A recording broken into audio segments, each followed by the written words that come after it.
2-course series of vaccinations does protect against symptomatic infection from the Delta variant. Maryland's 1st District Representative, Republican Andy Harris, a leading voice in Washington Thursday amid an organized messaging shift by a growing number of GOP lawmakers on the virus, the vaccines, and the Delta variant. Members of the Doc Caucus, like myself and others, have been vaccinating patients, have been participating in clinics, getting the message out. Talk to your physician.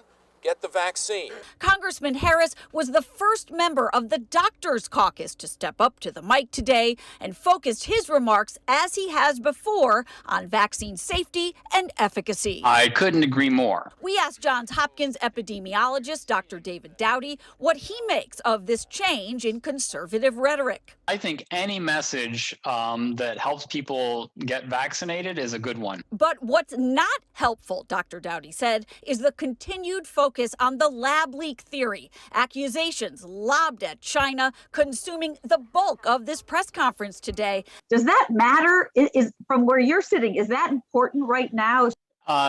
No, I think that what we need to be doing as an American society is thinking about how we can come together to make sure that this virus doesn't exact the same toll of sickness and death that we've seen in the past. So the GOP press conference did spend the majority of its time focusing on lobbing accusations at China about the lab leak. And at the very same time today, the U.S. military is responding to accusations from China that COVID-19 originated from the infectious disease lab at Fort Detrick here in Maryland.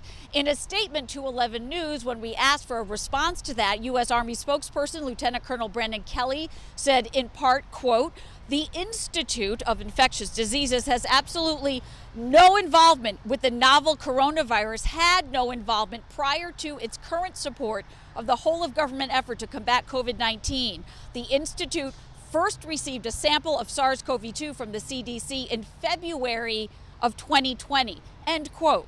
Live in Laurel tonight, I'm Kate Amara, WBAL TV 11 News.